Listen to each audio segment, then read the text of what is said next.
All right, everybody. We are back with another episode of Granted. Today, we have upgraded our gear, ladies and gentlemen. As you can see, the microphones have stayed the same, but the camera we are using today is much more advanced. We're still trying to figure out how to use it and everything, but I'm super stoked to be here for this episode because I'm here with a very talented individual, someone that is on my Hall J2 side, and I'll have him introduce himself. And my name is Torben and I. I'm a J2er. And it is a real pleasure to be here and with a new gear upgrade. Mm-hmm. I've been watching Grant's podcast a little bit since he mentioned it, and it's just a real pleasure to be on a show with someone who's really passionate about what they're doing. Yeah, So I'm super grateful to have you here. I think this is going to be a great episode. Just to preface for the audience, this episode is going to be very focused on music, and we'll get to that in a second, but Torben is very passionate about music, so if you've been looking for someone to give you the details of music, he is the guy to tell you about it. I have also only been here for 4 weeks, so I'm not, very well versed. I'm being a jazz major, but I can offer some insight, right, comparatively. And also, will you tell them like your major and then where you're from and stuff like that? Yeah. I'm from Bethesda, Maryland.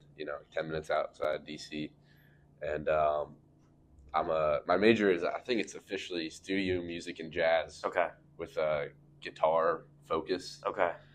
And it just means that, I was thinking about doing music education or something that's kind of more general, but I decided to specialize just on guitar. Right. Because that's what I want to be best at. So yeah, most of my classes will be around that in the future. But yeah, it's kind of what's nice about UT too is I learned it's more of not really, but kind of a conservatory, so I don't have to take too many gen ed stuff. Mm-hmm. I think I have 8 classes total right now. 7 of them are all music related. Oh, that's awesome. Yeah, so it's nice. Yeah, so right. I'm from DC and I'm a jazz guitar major. Amazing. Okay, so when you say a focus in guitar, they make you pick that off the yeah. start. Well, everyone's a jazz or music major, and then you have to pick your instrument of focus, or how does that work? Well, yeah, because it's if I wouldn't want to be a jazz saxophone major. Right. I go in knowing what I want to do. I mean, I think if you're teaching it, you can pick education with a focus on jazz as a whole. Okay. And I think for some other more general majors, they make you learn another instrument. Yeah. And I didn't want to. I would they make you do a year in the Pride of the Southland Band, and I know nothing about playing a horn or anything like that. So, right. I talked to one of the faculty members here, and he was telling me that it sounds like I should just focus on guitar. Right. So that's what I'm coming. That's what you're passionate about. That's why you're here. That is why I'm here. On Granted. That's why I'm here. Absolutely. Well, with that being said, I remember you mentioned briefly that your major might not be something that you're certain about. You might end up switching majors.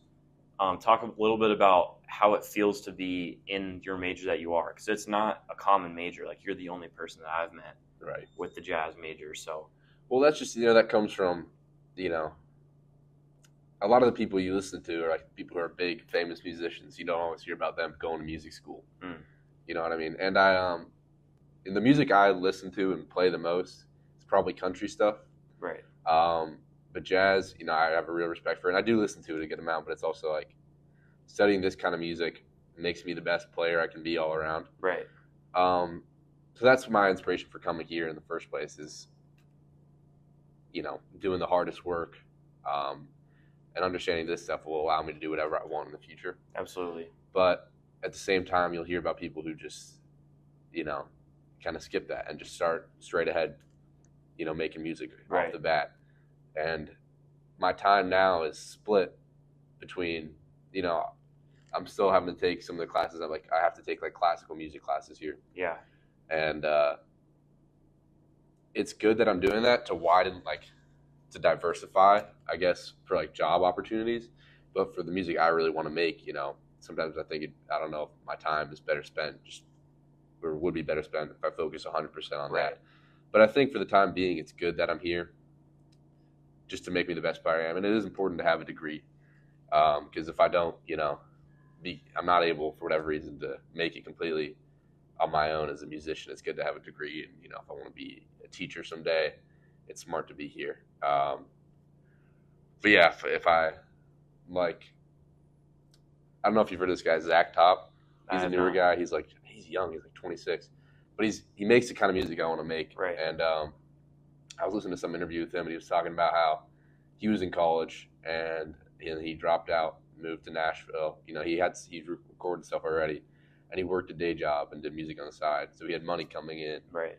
And he had more time to focus on his stuff like that he wanted to do. So, but it's a risk, you know. That's like a 1 in a million scenario if you Right. to make it like that. So Yeah, it definitely seems similar between music and the social media industry in general, right? A lot of people, like even a lot of times with rappers, they're not going to school. Like these people are dropping out of school and then making it big. And obviously, like you said, it's a 1 in a million scenario. Yeah, you only really hear about the success stories from that. Right. And so are you thinking that it's a potential you could drop out at some point, or are you like along for the ride to kind of secure the degree as a plan B? I think I'm definitely going to stay in for the time being. Because it's like, you know, if I put out music and it's doing well enough to live off of, right, and there's a guarantee and some sort of security in that, I would think about, you know, not finishing, you know, my degree. But for right now, I think it's definitely the right call to stay.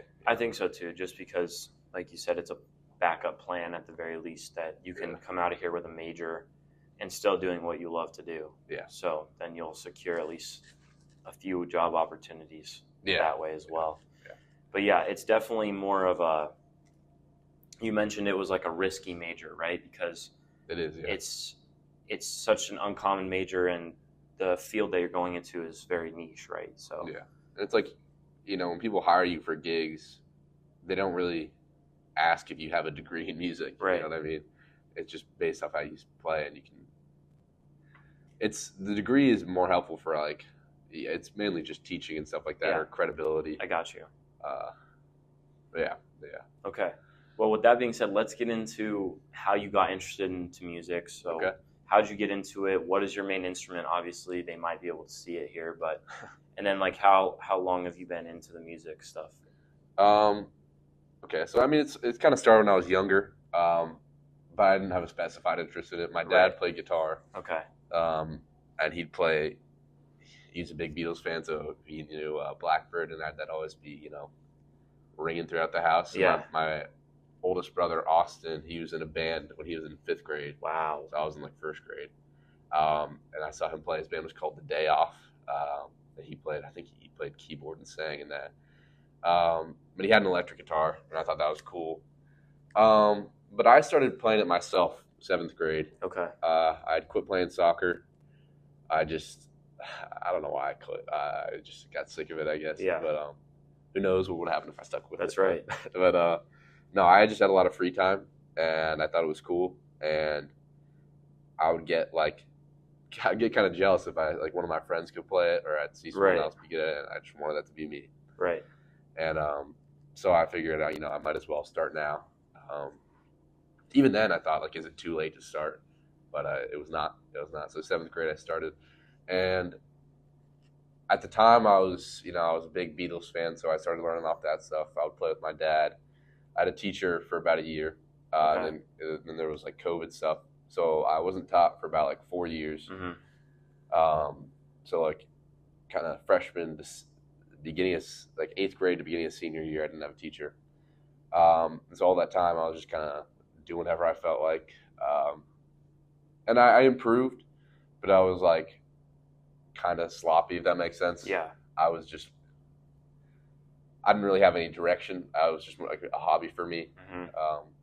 Then senior year, one of my best friends now, Bradley West, I met him, and he was into jazz stuff, and he convinced me to join the big band at my high school. You know, you heard of like a jazz big band? Yeah. So I did that with no jazz experience. I auditioned and got into that, and then the summer before that would have started that class, I got a teacher, Kerry T. Smith, Blue Raccoon Tunes. He's completely changed my life as a guitar player and just in general with how I play, and made me realize that I wanted to pursue it, you know, more than just a hobby. Right. So then getting him as a teacher, I focused on jazz stuff, and through him, he's helped me find direction and what I like, you know, players and what I listen for. So yeah, it all kind of changed for me senior year when I realized this is what I want to do all the way. Wait, so when did you meet your most recent teacher? I started getting lessons from like October 2023. Okay. No, August. Yeah, before the school year, before big band started. Just to kind of like, because I realized I like did not know enough to start. I wanted to be kind of prepared because I hadn't really done it before. He kind of helped me kick it into gear, and then realized that I wanted to.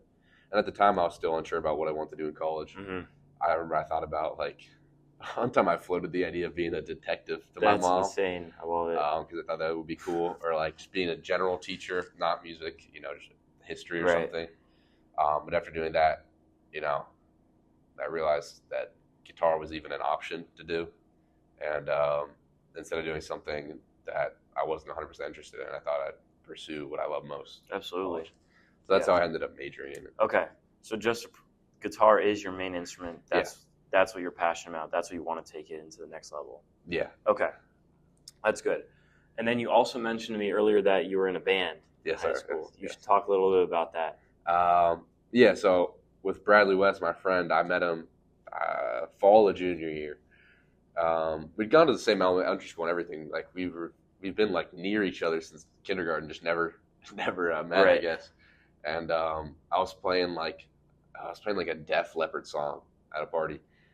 Wasn't a big hit with most people, but he came up, he said he liked it, and he was like, "Oh, you play guitar?" And I was like, "Yeah." He's like, "I play drums." And so the next day I followed up with him. I said we should jam, and then we'd been playing together for like a couple months, and we just like kind of added kids, right? Would exchange them if it wasn't working out, and then eventually, like a year later, after I was in jazz band, I met the bass player from that, Hal Fisher, and I said, I know a place we can get gigs at if you'd want to just play with us sometime. And he was in. It was pretty easy. Didn't have to do much convincing to get him in. So then I started singing for my group. We would play at a place called Baby Cat Brewery. A girl I taught guitar to, her dad, he like co-founded this place, and they wanted live music there. Yeah. So it was kind of a perfect setup. That's sweet. So with my band, we were called the Haze. Took us a while to pick a name because you want to pick something cool, not cringe. You want to give it kind of meaning, I guess. I think our original idea was like Good Company, then like Surefire, then I think Bradley came up with the Haze. And what's the inspiration behind that? I could not tell you. He could have used ChatGPT. I don't know where it came from. I think maybe it's related to the Jimi Hendrix song Purple Haze. Okay. I don't know, but yeah. And so we would play mostly like classic rock covers, blues stuff, a lot of country too. Every time we'd like end with Revival, the Zach Bryan song. Right. I'd try and fit in as much Stevie Ray Vaughan stuff as I could. Yeah. And then later we did like one or two originals, but I was still like shy about that, so I didn't really want to. But yeah, it was mostly like covers and stuff. And so having that connection at that local, bar, you didn't get paid the first couple times, but eventually, we proved ourselves, and we would get paid for that. Sweet. And they kind of trusted us that we could hold our own weight. Yeah. And that was fun. We do probably around towards the end, we did like 2, maybe 3 gigs a month there. Okay. And then like we'd get hired for a grad party or something through that because someone would go there and see us. Yep. So that was fun. I enjoyed that, and I took singing lessons too, because that was kind of a weaker strength of mine, I guess. Yeah. So it helped me just really develop as a musician. I was very shy in the beginning, still nervous, but now I'm completely fine getting up in front of an audience, singing, playing guitar. Like I felt that whole experience of being in that band really helped me just get comfortable and gain a lot of confidence. That's awesome. Yeah. Yeah. I think what it sounds like is that first connection to get into that bar kind of sets you up for a little bit more because you never know who's going to be watching and who can offer you an opportunity from there, right? Yeah. It's tough. If I didn't have that connection, because like I would try to play at other places. Yeah. You send out an email and it just goes nowhere. Right. I should have gone in person. I don't know why I didn't. I was probably a little shy, but without having that personal connection, it's tough. Right. for these newer bands. It's like when you try to get hired for a job with no experience. It's Right. like, why would they trust you? You don't have anything under your belt yet. Yeah, because they want you there to bring in more customers. And if nobody knows who you are and you could suck, why would they That's a hard way to build it up, for sure. Yeah. Okay, well, can you say how much each gig ended up giving you guys? Like, how much would each band member walk away? Well, okay, so I always split it up evenly. And so we get paid, we get like a $200 check from Baby Cat every time.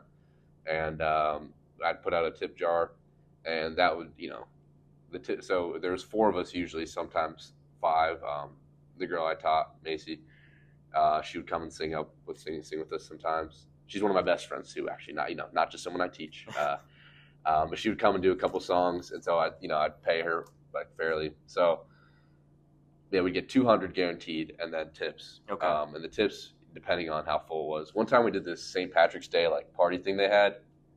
I think he said it was 1,300 people there. I could be wrong on that. That's huge, though. Yeah, but that was the most we ever did in tips. We got like 500 in tips from that. That's amazing. So 700 divided by like 4.5, because Macy did like 5 or 6 songs. It paid pretty well. Yeah. And for a grad party we got like, I want to say 800 total. Okay. I could be wrong on it. Maybe it was 700. So it started to pay pretty well towards the end, especially like private events and stuff like that. That'll do better. Yeah, absolutely. But again, getting to that point and getting people to trust you when you're in high school still is it takes a while. I bet. Yeah. Okay. Well, speaking on, you already told us what you're interested in. You said that you're now trying to make it more than just a hobby. Yeah. What type of music do you listen to yourself? Okay. And, if you're looking for inspiration, which is something you didn't used to do, but you're doing now, right? If you're looking for inspiration, who do you get the most inspiration from, and what do you take from them? Well, okay, so for different parts, it's like I kind of look to different people. For like all around, my all-time favorite, Stevie Ray Vaughan. That guy is the coolest. His playing, his singing too, all around is just his presence. His life story too is all an inspiration. Yeah. I was in Austin, Texas last summer, and he has a statue there, and it was that's awesome. Spiritual moment. There you go. Favorite artist.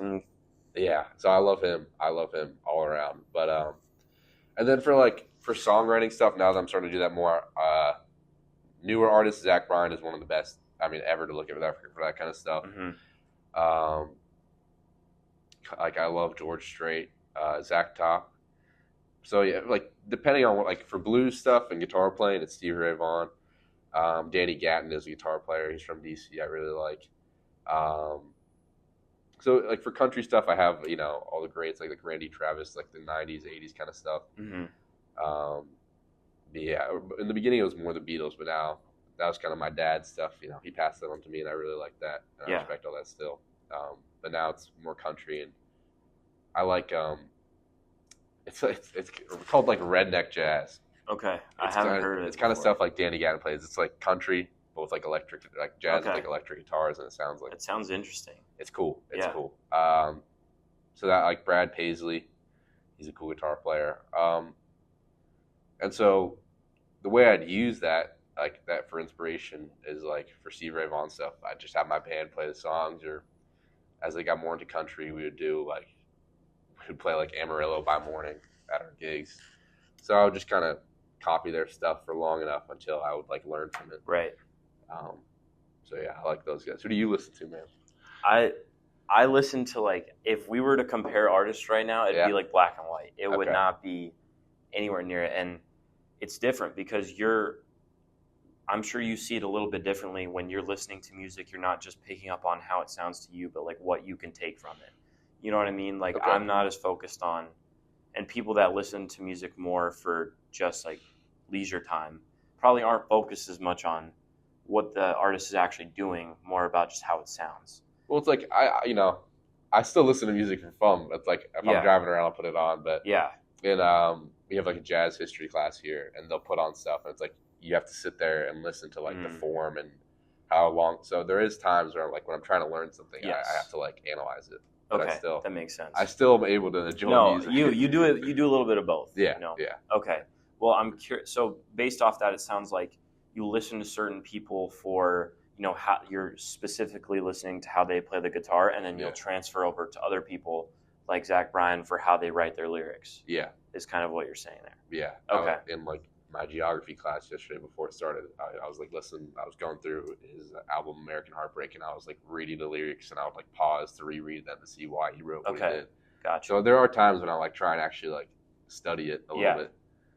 So, yeah. Okay. That's good. Black and white. So you listen to like what, like you rap? Yes. Rap stuff? It was rap mostly. Okay. Oh, okay. I also like a lot of EDM stuff too, but okay. I'll listen to almost anything. Maybe you can convince me that country is worth moving up, but like as it stands, country is at the bottom for me. Okay. And a lot of people don't get that, especially coming to Tennessee. They're like, "Oh, why are you coming to Tennessee with not liking country?" But I have nothing against it. It's just not my thing. Obviously, yeah. There was a country song stuck in my head the other day. So did you go to the Morgan Wallen concert? I did not. Okay. Okay. Did you end up going? I did not end up going. No. I'm surprised you didn't go. I should have. Okay. I just didn't. I don't know. Yeah. I didn't want to spend like $70 on last night. Yeah, that makes sense. Things are tight here right now. It is. Oh, especially being a student. We ain't got no bread, bro. Yeah, I could listen from outside the stadium. There you go. And that was all I needed. And that's free. That's free too. I could see the fireworks. There you go. You get the whole show for free. Basically. Exactly. In college, you got to be smart. My mom has a word from this. When she wants to spend money and save money, she calls it spaving. Oh. She'll go to J. Crew and she'll have, she's very good at this actually. She'll have like 15 coupons lined up and a teacher discount, and she'll get something that's $90 for $10. That's crazy. Spaving. Spaving. So if you want to go to a concert, with that. Stand outside the stadium. Just camp outside the stadium. Except for when my band is playing. Please pay for that. Please. That's right. Please, and make sure you tip well in hundreds or thousands even. Yep. Okay. Well, that's a good segue because, Morgan Wallen. Yeah. He is a talented artist. Obviously, he's growing. I was trying to compare him to like all the rap artists that I like. Yeah. He outpaced everyone that I looked up pretty much. Minus like outpaced him, like in terms listeners? of monthly listeners. Okay. Yeah. So obviously, he's had some success in the industry. Yeah. How do you envision your own success looking in the music world? Like, let's say 5 years down the line, you kind of just developed like the real passion for it. Where do you want to take this? What does success look like? I have a pretty clear picture. Okay. It's anytime I go to a concert, I get like, I'm able to enjoy it, but I get I get jealous. Yeah. Like I kind of like am mad at myself a little bit for not being there already when I know that's like I'm 18. So, right. But I want to, and it is a long shot, and it's like, it's a 1 in a million chance, but I want to be able to, live off of playing gigs and having people come to my shows and care for my music, actually, have it mean something to them. And, I want to be able to tour, Yeah. I want to. You want to be a star. I do. Who doesn't? I do. Right. I want my music to have an impact. The scale of it, it doesn't need to be huge, but I want to be able to, sell out shows Absolutely. And stuff like that. And, the chances of that are low, but, every step I take makes it a little more likely. That's right. And you can't give up on that either. Yeah. Well, maybe if I'm like 70 and I still haven't made it, okay. Maybe I'll dial it back, but you'll hang the cleats up then. But for right now, I still am going to keep trying. So, I don't, and that's kind of the thing. Like, there's no one way to do that. Getting a degree in music isn't like, okay, now people are going to know who you are and going to want to come see you. You still have to do a lot of work outside of that. Right. And I don't have any music out on Spotify right now. I don't have anything like officially recorded and put out. Right. So right now, to get closer to that goal, I've been writing. I'll post TikToks about stuff I write. I had an Instagram and like a TikTok account for my like cover band back home, the A's. So anything to get my name out there right now. Absolutely. And then over winter break and spring break and summer when I'm back home, I'm going to record, some of the stuff I've been writing with Bradley. And I have a friend, Matt Ashman, and he's a great producer and stuff like that. He knows all about recording stuff. So I'll ask him if he wants to help out, that kind of thing. Yeah. But so right now I'm trying to get my name out there, have something people can listen to. Yes. And take it from there. After that, I don't know. Absolutely. I just got to kind of figure it out. Yeah, and you will. The other thing I wanted to ask you was, from my perspective, not my perspective, but what I do with, like, I watch a lot of YouTube. Yeah. And obviously that your dream of being a star translates to my dream of wanting to be, a YouTube, like making a living off YouTube necessarily. Yeah. Right. Yeah. And so with that said, I have at times, like, I'll watch someone's video and I'll research how they got to where they were. Yeah. So I'm curious if like, how have the bigger artists grown to where they are? Like, how did they start small and make it so big? Recently, it's mainly social media stuff. Right. A lot of networking. Who is important. But like Zach Bryan, his video went viral and he was able to put out music because he had such a long backlog of stuff he'd written before. Okay. Zach Top. Yeah. I remember seeing him on, like, TikTok like 2-3 years ago on his porch singing, and like, because they have all the talent in the world, but you need to be able to market yourself somehow. Yeah. So that's why I started posting TikToks. And it's like, the business side is so important to it, Right. and I don't know enough about that right now, so I'm just starting that. Right. But I mean, so now it's changed. Mainly it's all social media stuff, and connections to the music world, and so I'm just trying to do anything I can right now. It's absolutely taking over for everything. Yeah. The social media stuff is how you grow in most things at this point. Yeah. So with that said, you have your own TikTok. That is the first way that you're going to let people hear your stuff, right? Because you've been posting about the lyrics that you've written. Yeah. So they're not like full songs, but they're segments. Yeah. It'll be like a minute and a half long or something like that. So almost a full song, arguably. Kind of. If I drag it out, play it a little slower, I can call it a full song. Okay. So where do you see yourself, or how do you see yourself growing your audience over time? And where do you want to take the TikTok stuff so that hopefully you can develop into a person who someone wants to see? All I want it for is, use that, and then eventually have a link in my bio that's to a Spotify or whatever that people will listen to the stuff I make. But again, right now I have nothing out. So I'm just trying to build it up so then when I do put something out, there'll be some people who care. And then from there, they'll listen to the music. They like it. Eventually when I have a show, have enough followers or whatever, people see that I have that and want to come see me play a lot. So it's the only reason I'm doing it is just so people hear it. Right. Because if they don't hear my music, how is anyone ever going to care? Yeah. So you're building the audience that will eventually listen, is what you're saying. Like, you're giving them a little something, so that once you actually drop, they're ready to go and go listen to it, basically. Yeah. Which I like. I think that's smart. And it's like, I say building an audience. I have 100 followers right now. It's a bit of a grind. It's I don't know really how the algorithm works or how to build a fan base quickly, but I just I hope consistency is the right way. Like, I'm trying to do like 3 videos a week. Every other day I write something. So I mean, what have you seen with your podcast stuff? How have you? It's hard. It's definitely, from the people that I've seen make it. The only advice they give almost every time is the consistency part. So if you're posting 3 times a week, that's really good. Like, even once or twice a week will do you favors. Yeah. The hard part about social media is it's almost like a random game of chance.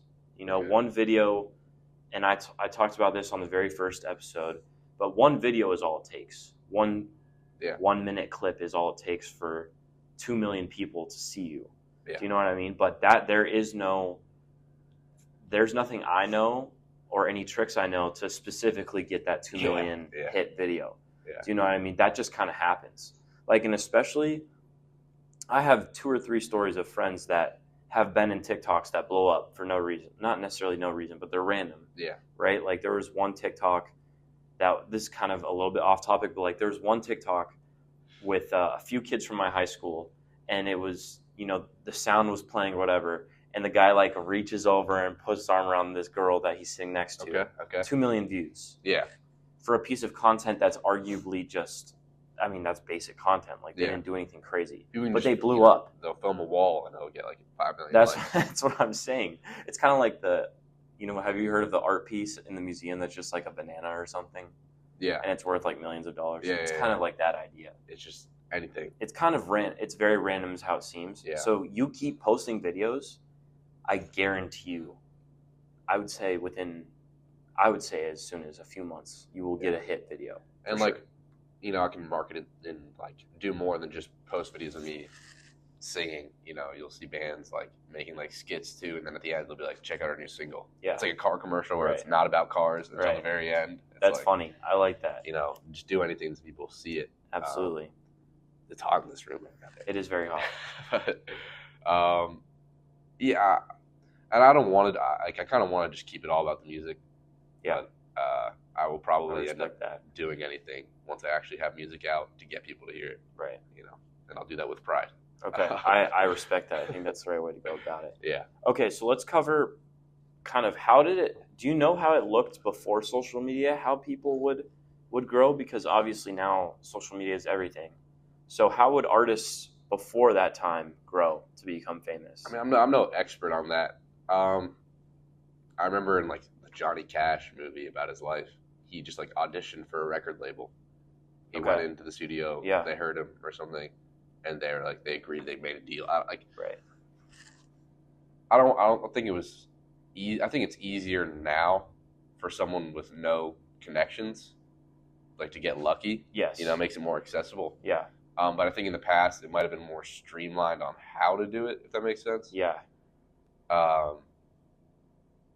Like I'm not really super well versed in all that, but I think there's more of a process to it rather than anyone can be famous at any time right now. Right. And it seemed like it's really more about who you know back then, or about getting lucky with your audition, or someone hearing you, like a specific person hearing you. Yeah. And then offering you a position to play for their record label and whatnot. Yeah. And I think it's definitely a good thing that it's more accessible to anyone. It's, you know, it's cheaper to make music now. Yeah. You know, you can do it from home, and you can, you know, become famous from your bedroom. I think that's, okay, so you're pro social media in terms of how to grow for music. Yeah, I mean, it's great because you can. I mean, I'm using it to my advantage. Right, you know? Absolutely.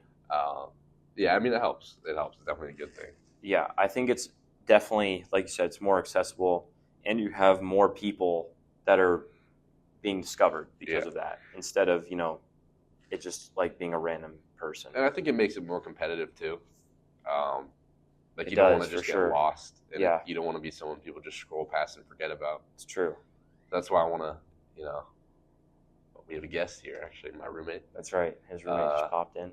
But, yeah, it's just, like, that's why I want to have music out. So when, say a video does go viral and people want to hear more, they check my bio, there's nothing there yet, then I'm forgotten That's about. actually huge. Yeah. That makes sense. Okay. But you're not, so you want to go back during, you said, winter break to record this? Yeah, as soon as possible. I'm thinking about just, you know, buying an audio interface online and 2 mics and just going to work in my dorm. You really could, because the other thing is, I don't know if you know about it, but there's a studio in the library. Yeah. That you can use to record yourself. I was actually going to ask you, can you rent like an audio interface here? I think you can. You can do a version of it where you're recording. Okay. But basically, I would just say if you wanted to, you can use the studio as a way to at least get some music out while you're here. Get an idea down, yeah. Right. And then even if it's one song, it's not the best song ever, but then again, people have something to click on and then hear you. Yeah. So if you wanted something more short term, you could use the studio. Yeah. To record your stuff. I think I actually probably might do that. So, because I don't want to forget about stuff. Yeah. You know, if I don't, sometimes I'll like have an idea and I'll make a voice memo like 2 in the morning and it's down. You know, otherwise I would forget it for the next day. Yeah, that's a smart technique actually. Recording, is that what you do? Record from the voice memo about like an idea you had?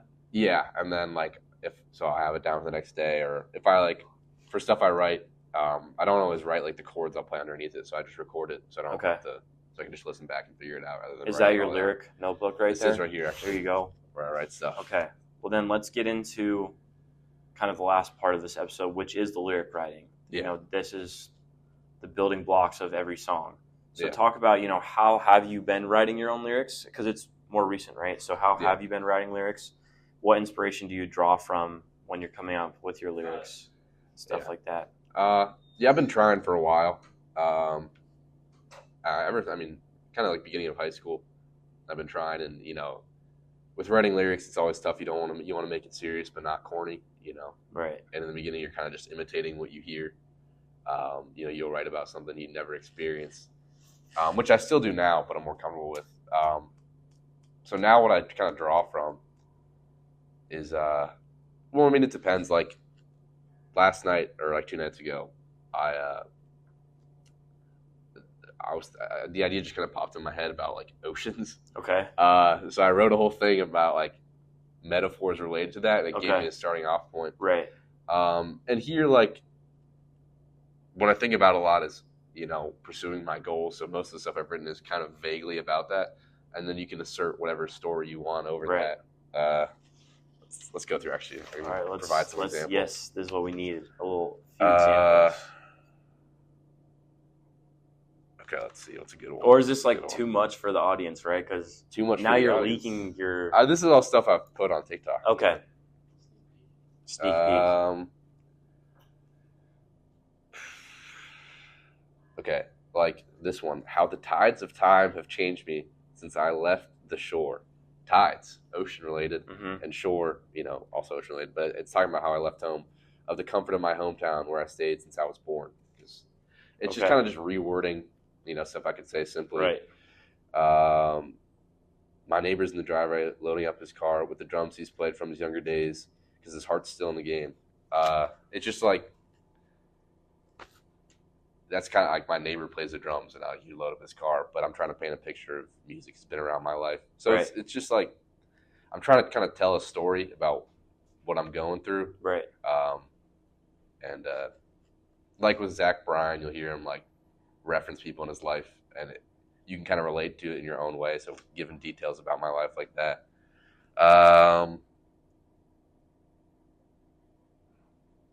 And this one here, like sometimes I don't even know what it means.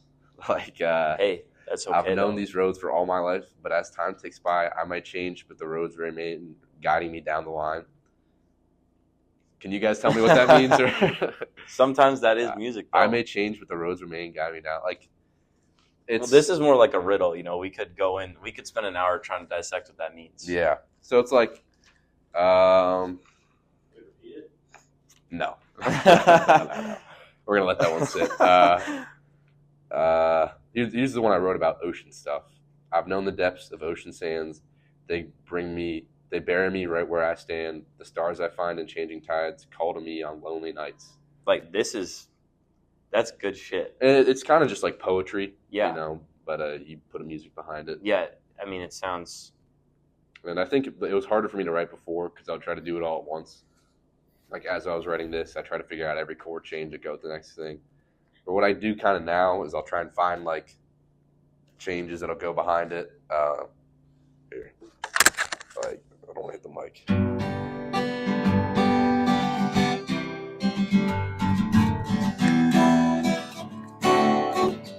So something similar like that I'll repeat for the verse, and then I'll have a basis for how I want to sing the melody, like. And I'll kind of piece it together that way instead of doing it all at once. And I have like kind of a similar format I'll follow for all the stuff I post on TikTok. Right. Like I'll write like 2 verses and then a chorus, and then I tried like putting the chorus first to have like a hook at the beginning of a TikTok that people want to listen to. Yeah, but as far as the inspiration for what I'm writing, it's like kind of stuff I'm experiencing in my own life, and then I'll write it from a different person's perspective, or I'll write it about. Like here. Where is it? Got a lot of stuff there.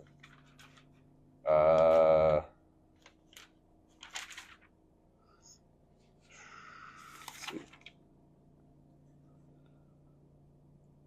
This one. Oh, Miss American Eyes, who do I see tonight? Are you Chicago blue or the southern sky?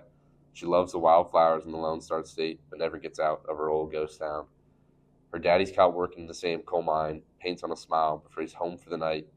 People pass by, they pray not to break down when driving through the first American town. That's amazing. It's like, thank you. But I like that's. But like my family, we're pretty well off enough, so I've never experienced a life like that. But it's more so written about like just love from a family member, love in the home. Absolutely. So it's like, I'm trying to, I can relate to that. Other people can relate to that, but having a story and stuff to follow and painting a picture with like flowers or southern sky. Right. I don't know. Given it a frame of reference about like I haven't experienced this life. I don't know who I'm talking about here, but my family is very loving, so I write about that. This song her mama had sewn her love into all her clothes that she made to stay warm for the winter. There's a Dolly Parton song called Coat of Many Colors. Okay. And it's about a patchy jacket that her mom made for her, and other kids made fun of her, but she loved it.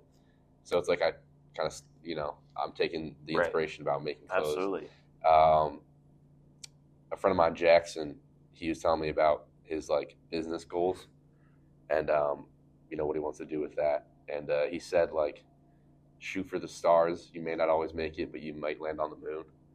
That's a good quote. I know, it's a great quote. Great quote. So I wrote like, what did I write? I wrote like, you may not reach the stars, but at least you'll be off the ground. Right. So you're like drawing inspiration from even like something that someone said to you that day. Yeah. My dad, part of his job is writing speeches. So he always, he'll talk about having like, he'll hear stuff in his daily life, and if it sticks with him, he'll put it in a speech. Yeah. Or like comedy writers, there'll be a funny scenario they had in high school, and then they'll write it into a skit. Right. So I heard that quote, and I just kind of remembered it and threw it into a song. That's pretty sweet. And then I took all credit for that. Absolutely, as you should. Don't give the credit to him. You're the one that turned it into a song. Yeah. Okay, so I think, first of all, that seems like a very important thing for you to be able to do. If you can draw from other people's perspectives and write lyrics about that gives you so much more material to work with. Right? Yeah. So that seems like something that not many people can do. I kind of felt like imposter syndrome when I used to do that. I was like, who am I to be talking about some random person in some random town that, I can't, that's not my life. Right. But I realized that it is like, I can relate to that in my own way, and if I can, other people can too. Absolutely. And so then the other thing is, obviously you draw some inspiration from random things like the ocean, for example. Yeah. Do a lot of famous artists do that as well, or because sometimes it can feel like every song that an artist puts out that's famous has to have meaning. Do they have meaning every time, or are there songs that they put out as well that are kind of random? Yeah. I mean, like not every artist writes their own songs. That's true. That like George Strait, he had like a couple like teams of writers. I'm not sure how much he wrote himself, but it's like, I mean, probably not. Probably not everyone means the stuff they're singing about, but it doesn't really matter. As long as it resonates with people in their own way, then it's okay. Right. I think I've gotten over, feeling that imposter syndrome now. That's good. That I've, just throwing myself into it and more. Just writing at this point, right? kind of. It's still tough.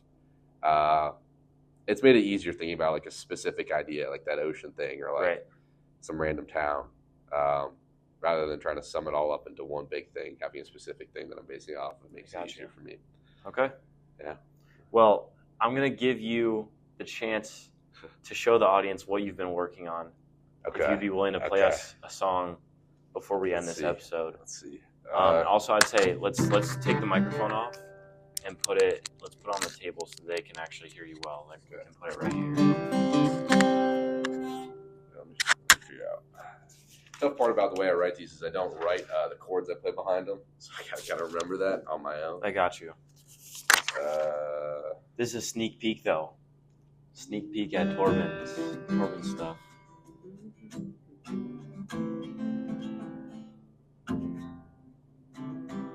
Wait 1 second.